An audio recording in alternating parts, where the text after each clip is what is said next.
पूरे हरियाणा में एक एक युवा को अगर जगाने का काम अगर किसी का काम है तो युवा मोर्चा के साथियों का काम है। साथियों, आप सबने 2014 से पहले का भारत, किस प्रकार से भारत की छवि नीचे से 5वें नंबर पे थी और 2014 के बाद नरेंद्र मोदी जी के नेतृत्व में 2014 के बाद भारत आज दुनिया में 5वें नंबर पर है। अगर उसकी कोई ताकत है तो इस भारत का युवा है, इस पलवल का युवा है, इस फरीदाबाद लोकसभा का युवा है। जय हिंद दोस्तों, हिंद फोकस न्यूज में आपका स्वागत है। मैं पलवल से राजेश बैसला। जैसा आप सब लोग जानते हैं कि लोकसभा के चुनाव चल रहे हैं और फरीदाबाद से भारतीय जनता पार्टी के उम्मीदवार कृष्णपाल गुर्जर जी अपने चुनाव प्रचार में जोर शोर से लगे हुए हैं और इसी में एक कड़ी और जोड़ते हुए आज जिला पलवल में भारतीय जनता युवा मोर्चा ने एक प्रोग्राम किया, एक सभा का आयोजन किया, जिसमें मुख्य अतिथि के रूप में आदमपुर से विधायक भव्य बिश्नोई जी, प्रदेश के महामंत्री, मुख्य अतिथि के रूप में उपस्थित रहे और साथ में उनके भाई गौरव गौतम जी, प्रदेश महामंत्री जितेंद्र चौधरी उर्फ जित्ते, पूर्व जिला महामंत्री राजेंद्र बैसला जी, वे जिला पलवल के अध्यक्ष चौधरी चरण सिंह तेवतिया जी मुख्य रूप से उपस्थित रहे और उन्होंने युवाओं का उत्साह बढ़ाया और युवाओं को बताया कि युवा ही देश की शक्ति है, युवा देश को आगे ले जा सकते हैं और अपनी सरकार के द्वारा किए गए कार्यों के बारे में लोगों को बताया और मुख्य अतिथि ने भी अपने विचार रखे और लोगों का अभिवादन स्वीकार किया और सभी ने मिलकर लोगों से अपील की कि ज़्यादा से ज़्यादा वोट भारतीय जनता पार्टी के पक्ष में करें और नरेंद्र मोदी जी का हाथ मजबूत करें और पुनः तीसरी बार नरेंद्र मोदी जी को प्रधानमंत्री बनाने के लिए चौधरी कृष्णपाल जी को ज़्यादा से ज़्यादा वोट करें और लोगों का अभिवादन स्वीकार किया, धन्यवाद किया और मुख्य अतिथि के रूप में भव्य बिश्नोई जी ने आकर युवाओं से अपने विचार प्रकट किए, बताया लोगों को कि आप लोग घर घर जा जाकर लोगों को वोट डालने की अपील करें, ज़्यादा से ज़्यादा मतदान कराएं और फिर एक बार भाजपा सरकार अब की बार 400 पार का नारा देते हुए अपने विचार रखे।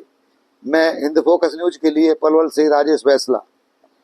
चैनल को ज़्यादा से ज़्यादा लाइक करें, सब्सक्राइब करें। जय हिंद, जय भारत माता। देश और प्रदेश की सेवा करने का सौभाग्य मिला। 19 साल की आयु में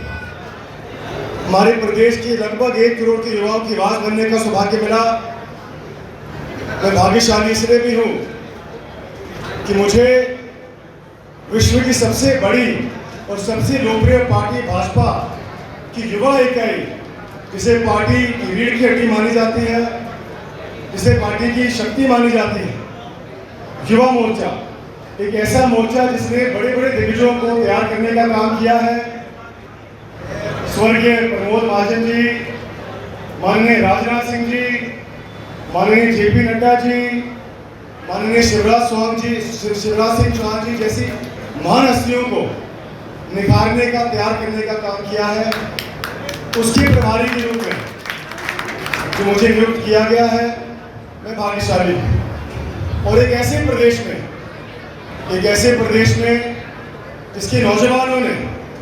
जवान और किसान की जय जयकार करके भारत माँ की को हमेशा नमन किया है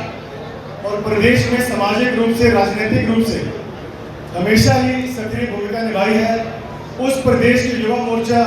के प्रभारी के रूप में जो मुझे जिम्मेदारी मिली है, मैं खुद को बहुत भाग्यशाली समझता हूँ। मैं भाग्यशाली इसलिए भी हूँ के कारण से 2019 में सर्जिकल वेस्ट स्ट्राइक के माध्यम से अगर घर में घुसकर मारने है तो लेडीज को भी घबरा गया था। पाकिस्तान ये जानता था अगर हमने अभिनंदन को वापस नहीं करा, दूल्हा बनाकर वापस उन्होंने किया, वो जानते थे और उन्होंने सदन में भी ये कहा था कि अगर हमने ये नहीं किया तो हमारा पाकिस्तान नस्तनाबूद हो जाएगा। यही नहीं, आपने देखा होगा यूक्रेन और रशिया का युद्ध भी कि किस तरह से यूक्रेन आप तो मैं ज्यादा समय न लेते हुए आने वाली 25 तारीख को मैं आप सभी को जानते हैं कि 18वीं बार जो हमारी सदन में सरकार बनने जा रही है, 18 साल के जो हमारा युवा है जो फर्स्ट टाइम वोट करने जा रहा है, मेरा उनसे आग्रह है देश के विकास के लिए, देश के उत्थान के लिए, पुनः देश को विस्तृत बनाने के लिए अपने आने वाले भविष्य को सुरक्षित करने के लिए हम आदरणीय मोदी जी को वोट करेंगे। तय कर आप सबने 2014 में चुनकर भेजा था, आप सबने 2019 में चुनकर भेजा था। आपकी और हमारी जिम्मेदारी है, क्योंकि ये चुनाव भारत के भविष्य का चुनाव है, ये चुनाव युवाओं के भविष्य का चुनाव है, ये चुनाव भारत की दिशा और दशा को तय करेगा कि भारत दुनिया की चौधर में किस प्रकार से अपने दुनिया की पंचायत में अपनी चौधर जमाएगा। अगर वो सब कोई संभव कर सकते हैं तो भारत के युवा कर सकते हैं, भारत के युवा मोर्चा के साथी कर सकते हैं। साथियों, मैं ज्यादा समय नहीं लूंगा, लेकिन हम सब युवाओं को ये आज इस युवा सम्मेलन से ये संकल्प लेकर जाना है, ये जिम्मेदारी लेके जानी है कि पहला वोट मोदी को होना चाहिए, पहला वोट सीमाओं की सुरक्षा के लिए होना चाहिए, पहला वोट भारत को मजबूत करने के लिए होना चाहिए, पहला वोट पाकिस्तान में अंदर घर घुसपे मारने वाले जवानों के लिए होना चाहिए, पहला वोट एयर स्ट्राइक करने वाले जवानों के लिए होना चाहिए, पहला वोट डिजिटल इंडिया बनाने के लिए होना चाहिए, पहला वोट भारत की इकोनॉमी को 5वें नंबर पर बनाने के लिए होना चाहिए, पहला वोट देश में हाईवेज का जाल बिछाने के लिए होना चाहिए, पहला वोट पहले 5 शहरों में मेट्रो थी, आज 20 शहरों में मेट्रो है, उसके लिए होना चाहिए। पहले भारत में 600 यूनिवर्सिटियां थी, आज 1200 यूनिवर्सिटियां हैं। पहले देश में 74 एयरपोर्ट थे, अब 150 से ज्यादा एयरपोर्ट हैं। पहले वंदे भारत नहीं थी, उसके लिए ये पहला वोट मोदी को होना चाहिए। पहला वोट दुनिया की आंख में डालकर बात करने वाला देश का नेतृत्व हमको मिला है। अगर कुछ भी गलती हुई तो ये देश और हमारे आने वाली पीढ़ी कभी हमें माफ नहीं करेगी। साथियों, पहला वोट राम मंदिर बनाने वालों के लिए होना चाहिए, पहला वोट हिंदू संस्कृति को मजबूत बनाने के वालों के लिए होना चाहिए, पहला वोट कांग्रेस को खत्म करने के लिए होना चाहिए। ये मेरा आपसे निवेदन करने के लिए यहाँ पर हम युवा साथियों के बीच, आप सबके बीच में आए हैं। आप एक युवा नहीं हो, एक 100 के बराबर। सभी युवा साथी तो नारे लगाएंगे, भारत माता की, भारत माता की जय। आज इस युवा सम्मेलन में हम सबके बीच में बहुत ही युवा दिलों की धड़कन और आप सबकी आवाज उठाने वाले आदमपुर से विधायक और भारतीय जनता युवा मोर्चा प्रदेश के प्रभारी भव्य बिश्नोई जी, उनके साथ हमारे बहुत ही युवा नेता और आप सबके प्रेरणा के स्रोत मेरे छोटे भाई गौरव गौतम जी, प्रदेश के महामंत्री जितेंद्र चौधरी जी, हमारे पार्टी के पूर्व जिला महामंत्री राजेंद्र बैसला जी, पवन यादव जी। और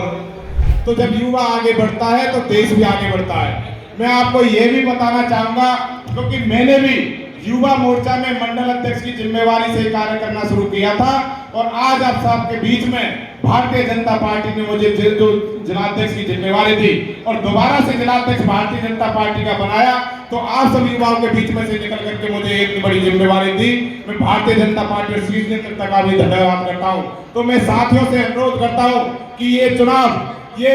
माननीय कृष्णपाल जी का चुनाव नहीं है, ये माननीय नरेंद्र मोदी जी का चुनाव नहीं है, ये भारत देश की तकदीर लिखने का चुनाव है। तो मेरा साथियों से अनुरोध है कि एक साथी एक वोट भारतीय जनता पार्टी और कृष्णपाल के पक्ष में डलवाने का